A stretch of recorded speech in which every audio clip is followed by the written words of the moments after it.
Bismillahir Rahmanir Rahim. Alhamdulillahi Rabbil Alameen. Wa salatu wa salam ala ashrafil anbiya wal mursaleen. Muhammadur Rasulullah sallallahu alayhi wa alihi wa sahbihi wa sallam. Tasliman kathiran kathira. Amma ba'du.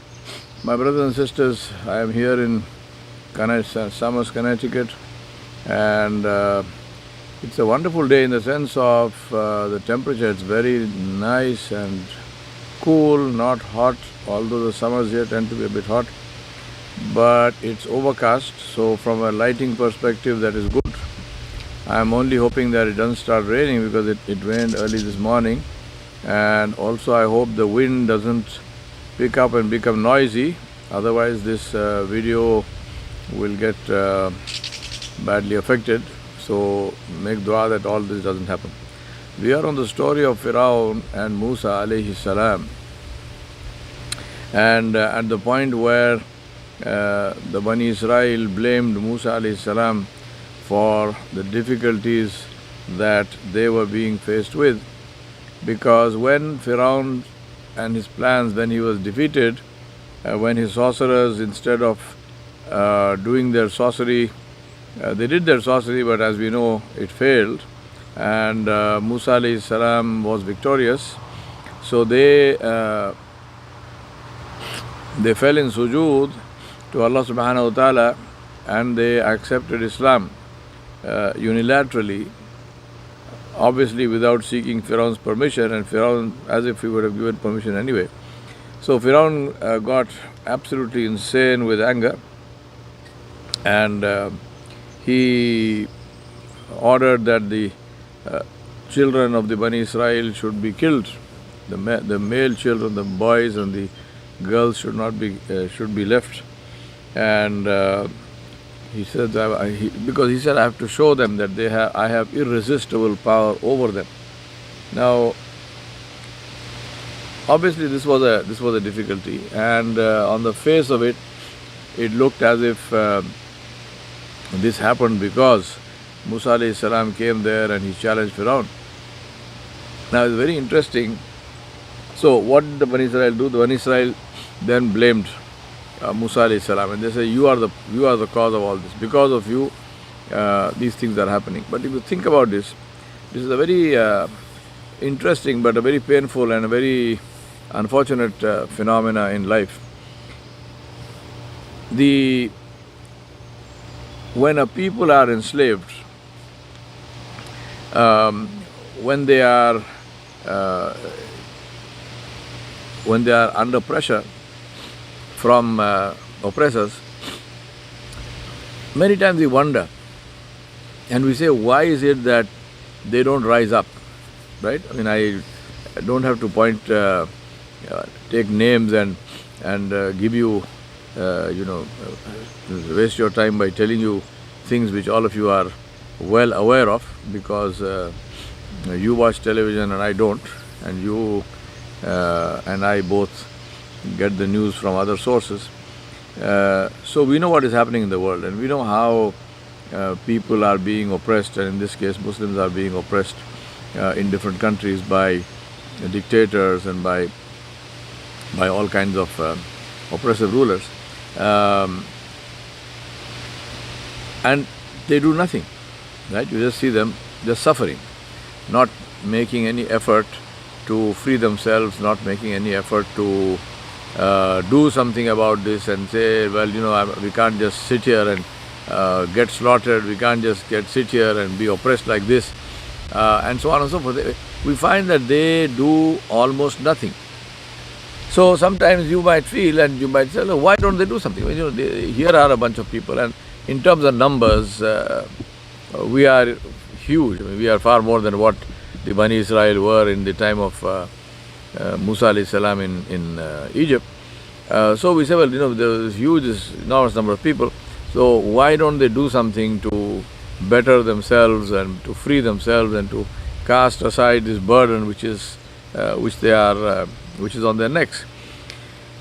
And the reality is that not only do they not do something to free themselves, but you will find, if you read the history of people, and most recent history, you may not be able to read it because it's not written down, but you can see it happening in different places, you will see that if somebody stands up from among the people, if somebody stands up as a focal point of a potential change, then that person faces the maximum criticism and the maximum opposition from his own people. Maximum. And to the extent that many times his own people or her own people will cause harm to that person, will, where that may be relevant, they are the people who will carry the information to the agents of the oppressor to say that this person is speaking against you, and so on and so forth. And they make sure that that person fails or that person is removed from their lives in one form or the other. Now you might say, well, what kind of a thing is this? You don't even arise, you don't rise up to save yourselves. And when somebody is from among you is rising up and is leading and is trying to bring about change, what should happen is that you should help them. What should happen is that people should get together behind this person and give this person momentum and enable this person to bring about change. But the opposite happens.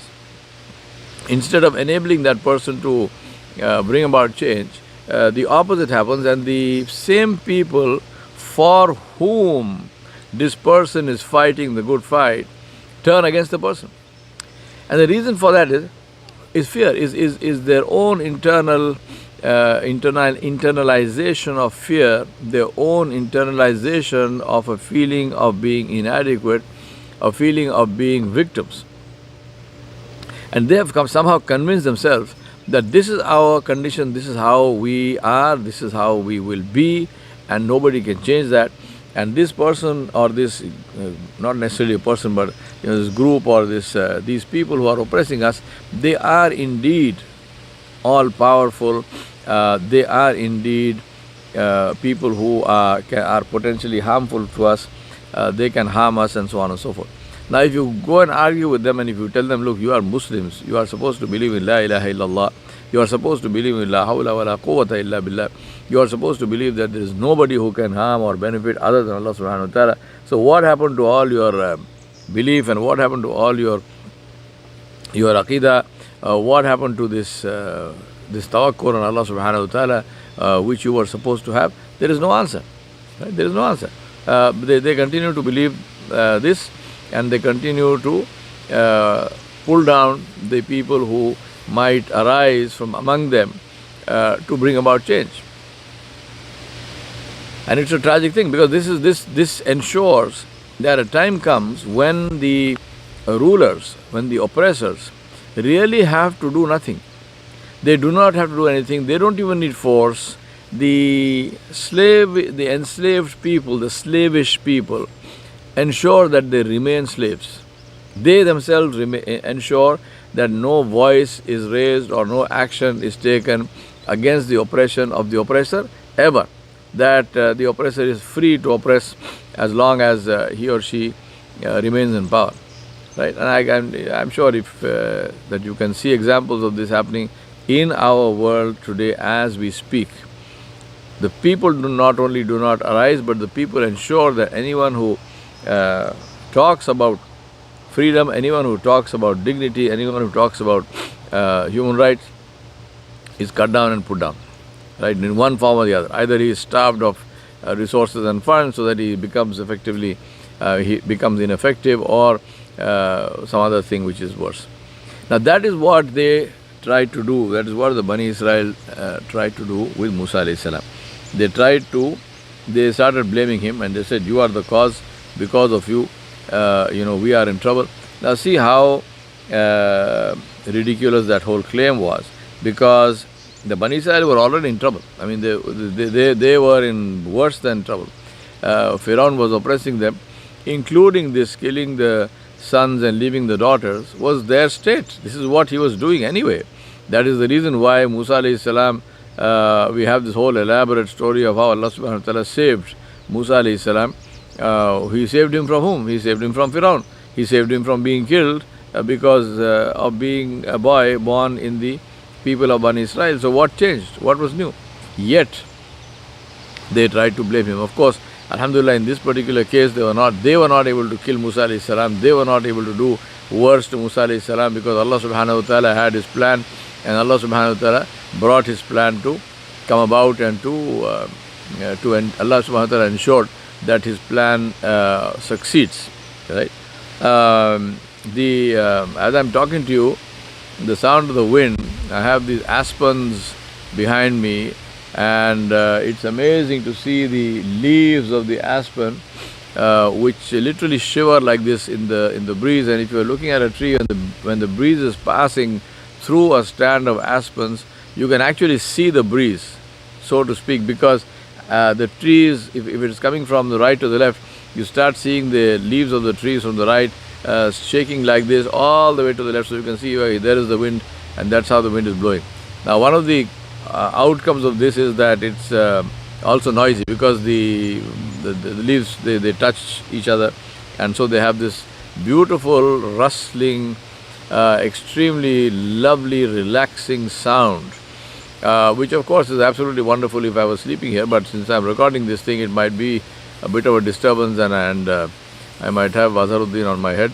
But anyway, let us see what comes about. It's not in my power to stop the wind. Incidentally, on a side note, Rasulullah sallallahu alaihi wasallam said that among the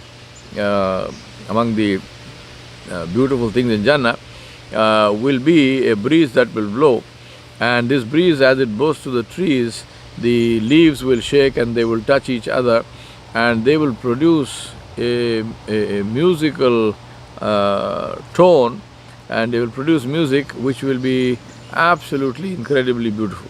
And Nabi sallallahu alaihi wasallam prohibited us from listening to music in this world, and he said, if you do that, then if you follow this and do not listen to music in this world, then Allah subhanahu wa ta'ala will cause this music to be played for you, and this is the music of Jannah.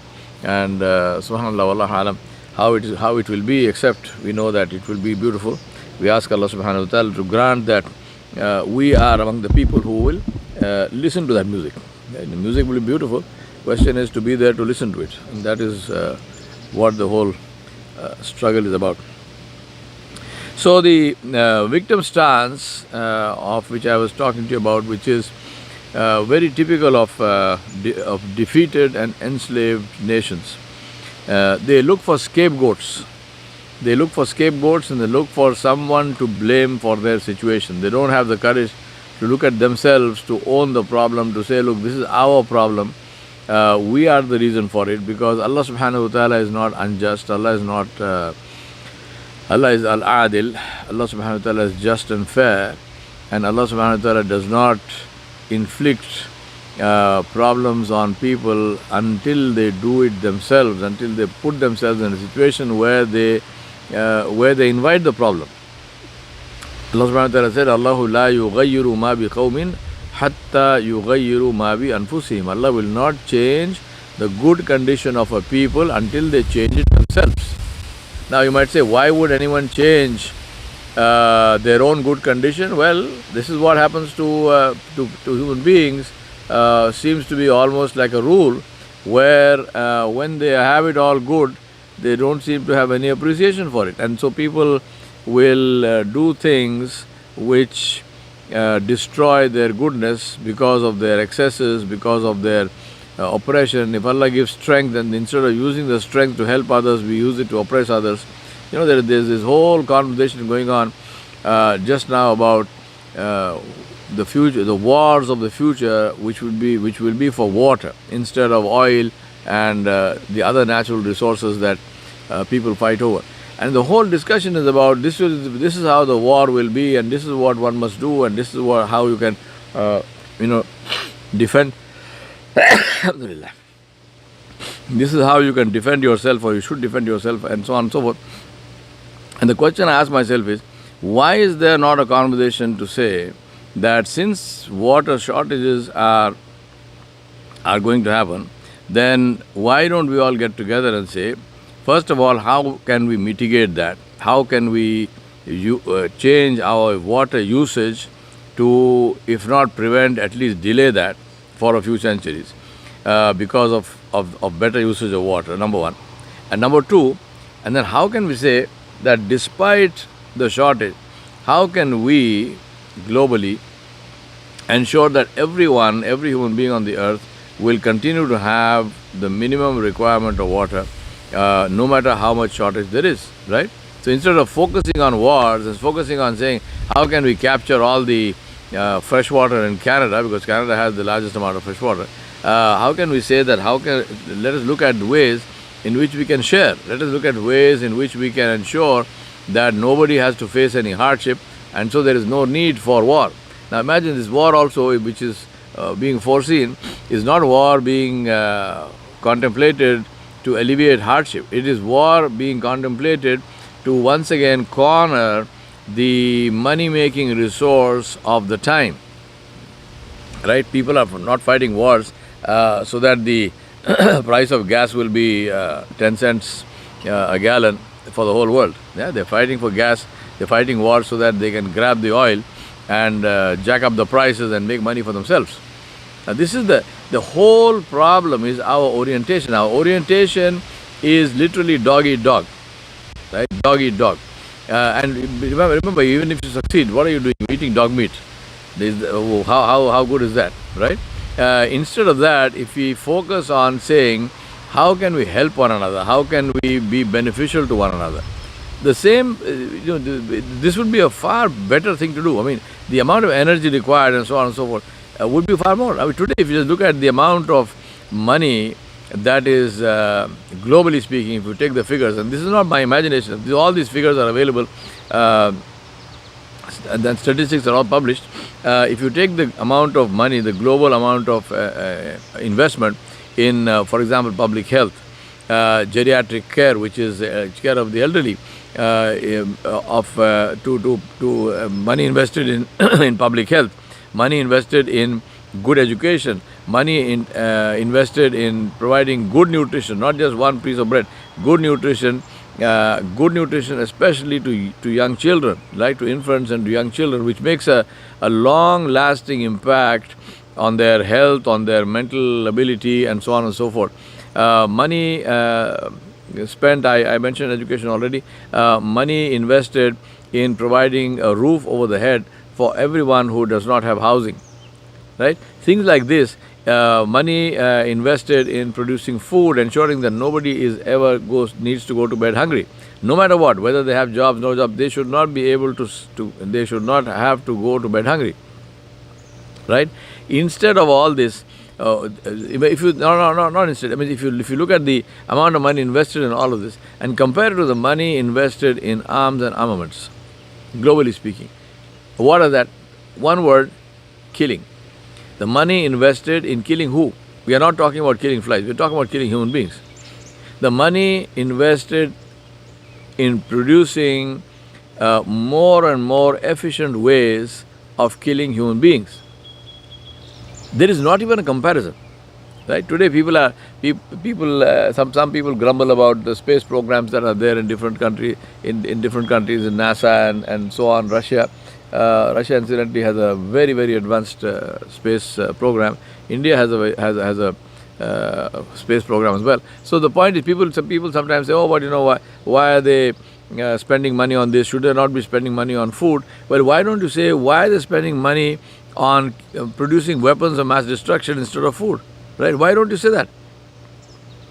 If they spend, because especially the money that is spent on the space program is really it's ridiculous. It's a minuscule amount. It is really not even worth talking about compared to the money that is spent on creating arms and armaments. How come nobody complains about that? Think about this. Even the complaints of slaves are for things which are beneficial. We have enslaved ourselves, believe me. We meaning human beings, not only Muslims of course, but generally human beings, the general civil population has enslaved itself very willingly. We don't even need anyone to sit and hold a gun to our heads anymore. We hold the gun ourselves. And that's what the Bani Israel did. This is what exactly the Bani. This is why the Quran is so important. This is why these stories of the Quran are so important. This is why the story of Musa alayhi salam is so important, because it's showing us in graphic terms what we are doing to ourselves. And this story is 2000 plus 3000 maybe years ago, right? So nothing changes. Human beings are human beings. So here, these people, the Bani Israel of Egypt, they don't have the courage to look at themselves. They don't have the courage to take action. As I said, Allah subhanahu wa ta'ala said this, Allah does not change the good condition of a people until they change themselves. Meaning what? Meaning until they do things which invite the anger of Allah subhanahu wa ta'ala. Once again, we are living in a world today. We are living this today. And I'll come to that in a minute. Just hold this thought in your mind. So what do? Instead of facing themselves, instead of changing themselves, they look for outsiders to come and save them. They look for avatars. They want God to descend in this form or that form to come and save themselves. All their stories, right? You take a whole bunch of mythology that we have in India, for example. Take the Indian mythological stories. They are full of stories of avatars. Yeah? This is not your Facebook avatar or something. This is an avatar is somebody. Avatar means God came down on the earth in some other form. So the God came down in the form of a human being or in the form of something else. So all the Hindu, not all, but I mean many of the Hindu mythological stories are, the story is around a situation where the within quotes good people were being oppressed and so on and so forth by some Rakshasa, some what is the translation for Rakshasa? Some monster, which would be a monster as in a human form. And since the story tends to give a physical form to what this monster is doing, so this monster is very huge, and because we are a racist people, the monsters are always black, and then they have big teeth and whatnot. So these monsters come and they oppress, and these people they're being oppressed. They do nothing to save themselves, and until God now comes down in a human form as an avatar and kills the monster. There's never a story where the people rose up and say, what, monster, Mr. Monster, you are 10 feet tall, well, all of us together are 1,000 feet tall. That if you add up all our heights. So what is a 10-foot tall guy going to do to a 1,000-foot tall entity? But then that will happen only if they come together. They never do that. And then if you read the history, for example, of India, the ancient history of India, there's not one single revolution. Never. There's never been a revolution against oppressors. We always whine and groan and moan and we cry and weep. Oh, this one came from there, that one came from there. All, yes, true, very true. Also what we forget and we don't say is this one and that one didn't come on his own. He was invited. He was paid for. He was paid to come. He was given the daughters of the local people in marriage. Right? Now what more do you want? आपका दामाद आके आपके पास रहा तो आप complain कर रहे. So literally you make the person your damad and then you want to complain. But the point is, why don't you say, well, he came, but we were here, and in terms of numbers, we were far more. How come we didn't kick him out? We didn't. We never did, right? And I'm saying India because I know that history is the best because I'm Indian. But if you look at history, generally speaking, this is the situation. People will not do anything to save themselves, and not only will they not do anything to save themselves, but if somebody comes and Allah sends somebody who rises up from among them to take up the cudgels on their behalf, they pull him down. But they keep on complaining that they are enslaved. And this is exactly what was happening in Egypt with the Bani Israel. So these people, they were blaming others. Now, Musa alayhi salam said to them, have sabr. That he said, Musa alayhi salam said, have sabr. Now, Allah subhanahu wa ta'ala then talks about what he did. So once this Firaun's now you see, it's like the clock is now, the stopwatch has started. So now you start you start counting backwards. So in this case, Allah subhanahu wa ta'ala said, وَلَقَدْ أَخَذْنَا أعوذ بالله من الشيطان الرجيم بسم الله الرحمن الرحيم وَلَقَدْ أَخَذْنَا آلَ فِرْعَوْنَ بِالسِّنِينَ وَنَقْصٍ مِّنَ الثَّمَرَاتِ لَعَلَّهُمْ يَذَّكَّرُونَ وإذا جاءتهم الحسنة قالوا لنا هذه وإن تصبهم سيئة يطيروا بموسى ومن معه ألا إنما طائرهم عند الله ولكن أكثرهم لا يعلمون. Allah subhanahu wa ta'ala said, and indeed we punished the people of Fir'aun with years of drought and shortness of fruit, that is the crops failed, that they might take heed. But whenever good came to them, they said, this is ours. And if evil afflicted them, they ascribed the evil to evil omens connected with Musa alayhi salam and those with him. Be informed, verily their evil omens are with Allah, and most of them do not know. Now this is the this is the beauty of what happens, and as I read this story, I cannot help but continuously look at what we are doing as people in this world. So Allah subhanahu wa ta'ala tells us a story and how it developed and what happened, where these people, you can see their stubbornness, their refusal to accept the truth no matter what evidence was brought to them. So they said, وَقَالُوا مَهْمَا تَاتِنَا بِهِ مِنْ آيَةٍ لِتَسْحَرَنَا بِهَا فَمَا نَحْنُ لَكَ بِمُؤْمِنِينَ. And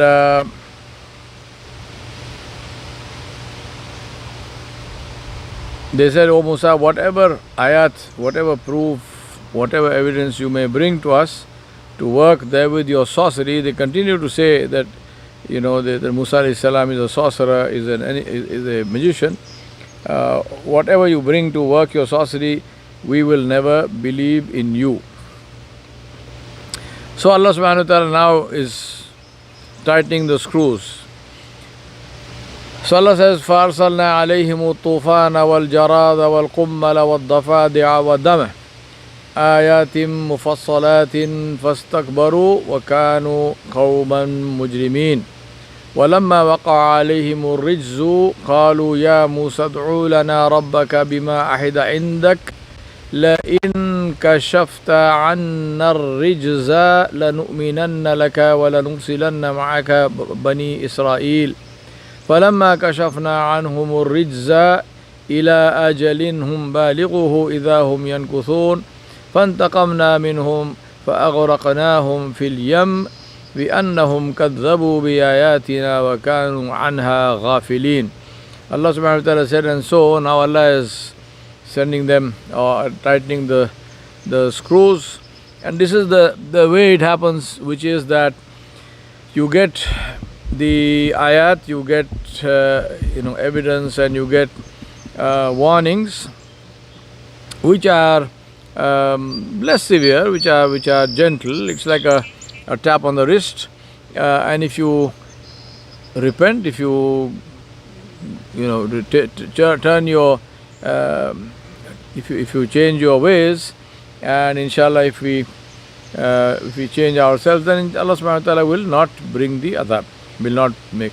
But if they don't, and if they continue to rebel, then the thing starts increasing more and more difficulties until in the end there is an adhab, there is a punishment which is not turned back. So Allah says, so we sent on them the flood, the locusts, the lice, the frogs, and the blood as a succession of manifest signs. One after the other they came, yet they remained arrogant. And that is the key. The key is, do you take heed to the warning that comes? Sometimes it comes in the form of somebody telling you something, trying to convince you. At other times it comes in other ways. The key is, what do you do? Do you listen? Do you take heed? Allah subhanahu wa ta'ala mentioned this whole sequence of what happens in Surah Yasin, where Allah subhanahu wa ta'ala said, وَاضْرِبْ لَهُمْ مَثَلًا أَصْحَابَ الْقَرْيَةِ إِذْ جَاءَهَا الْمُرْسَلُونَ إِذْ أَرْسَلْنَا إِلَيْهِمُ اثْنَيْنِ فَكَذَّبُوهُمَا فَعَزَّزْنَا بِثَالِثٍ فَقَالُوا إِنَّا إِلَيْكُمْ مُرْسَلُونَ قالوا ما أنتم إلا بشر مثلنا وما أنزل الرحمن من شيء إن أنتم إلا تكذبون, all the way down to قيلت إني آمنت بربكم فاسمعون قيلت قل الجنة قال يا ليت قومي يعلمون بما غفر لربي وجعلني من المكرمين. Allah subhanahu wa ta'ala mentioned all of these ayat. May Allah subhanahu wa ta'ala give us the tawfiq. Allah said, and put forward to them the example, the story of the dwellers of the town when there came to them three messengers. They came to the messengers, and this town is supposed to be Antakya or Antioch, which is currently in Turkey. When we sent to them two messengers, and they belied them both, they denied them both. So we reinforced them with a third, and they said, verily, we have been sent to you as messengers. The people of the town said, you are only human beings like ourselves, and the most beneficent, Allah subhanahu wa ta'ala, Ar-Rahman, has revealed nothing to you. You are liars. You are telling lies. The messenger said, our Rabb knows that we have been sent as messengers to you. We don't have to prove anything to anybody. Our duty is only to convey plainly the message. وَمَا عَلَيْنَا إِلَّا الْبَلَاغُ الْمُبِينَ. For us, the duty is only to convey the message. The people said, for us, we see an evil omen from you. So first deny, then start casting aspersions, start slandering, start bad talking. We see only an evil omen from you, and if you don't stop, if you do not cease, we will surely stone you, and a painful torment will touch you from us. So next step, malign and to cause any kind of psychological damage, to try to intimidate and to threaten with actual physical punishment, imprisonment, beatings, and so on and so forth. Now see the messengers themselves, what is their response?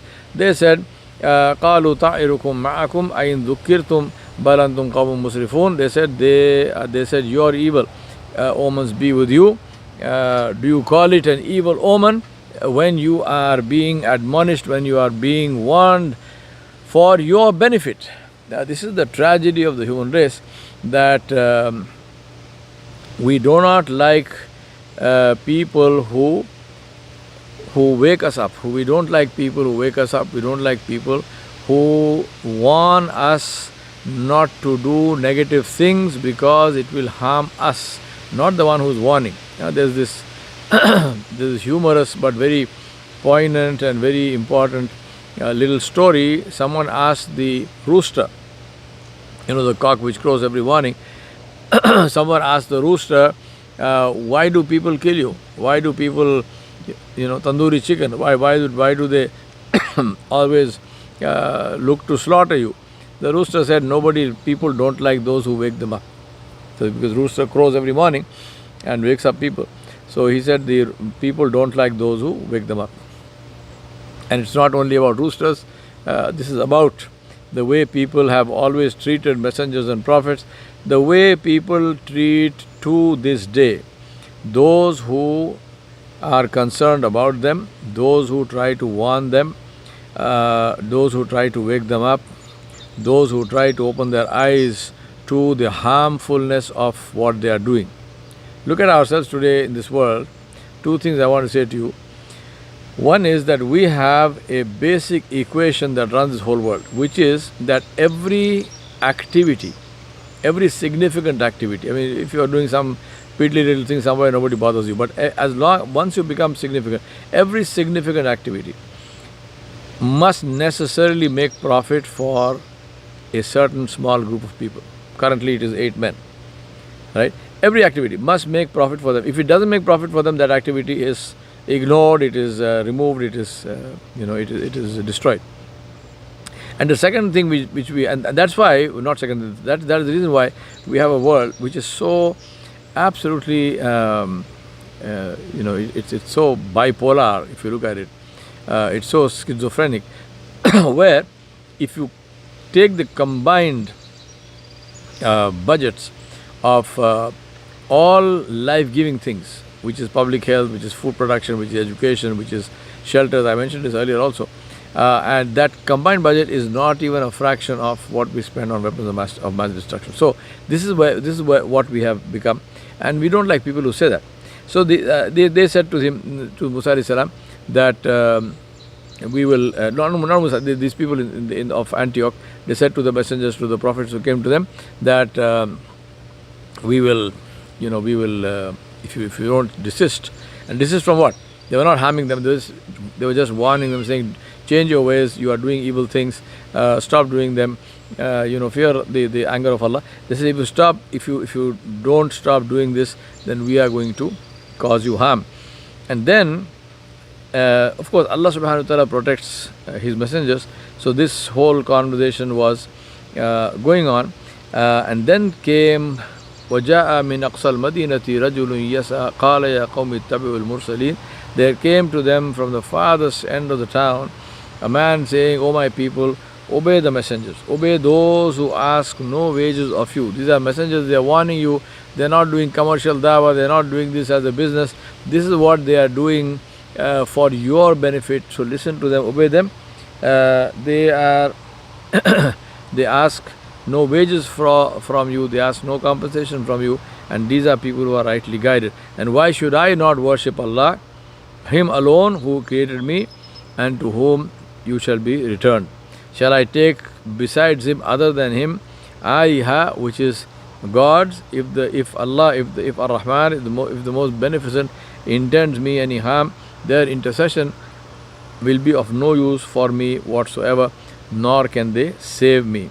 And if I did that, then verily I would be in plain error. So he said, Inni amantu bi rabbikum fasma'un. Verily I have believed in your Rabb. So listen to me. Qilat qulil Jannah. It was said to him, enter Jannah. Because then what happened? Then the disbelievers killed him. And he said, قال يا ليت قومي يعلمون بما غفر لي ربي وجعلني من المكرمين. He said, I wish my people knew that my Rabb forgave me and made me of the honored people. Now this is as I mentioned I said this to you on a side note, because this is the reality. This is what happens as a sequence. Anytime somebody is doing the work of dawah, you encounter resistance, you encounter people who will oppose you, and as I told you, the tragedy and the paradox of the defeated people, of the enslaved races, is psychologically they dislike those who come to help them. It seems so paradoxical, but that's how it is. So Allah subhanahu wa ta'ala then said, and so Allah tightened, He sent them the flood and the locusts and so on, and then they did not heed even that. And then Allah said, and when the punishment fell on them, then of course all this sequence ends at one point in time. They said then when the punishment, O Musa, make dua for us to your Rabb for us because of His promise to you. If you remove the punishment from us, we indeed shall believe in you, and we'll let the children of Israel go with you. So every time one of these trials came on them, the flood and the locusts and so on, they would go to Musa and they would say, Musa alayhi salam, they would go to him and they would say, please make dua that your Rabb should remove this punishment, and we will send the Bani Israel with you, right? We will give up our evil ways, we will stop oppressing them. But when Musa alayhi salam made dua and Allah subhanahu wa ta'ala stopped the punishment, they broke their word. They would again do what they were doing. So the next punishment came, and this continued.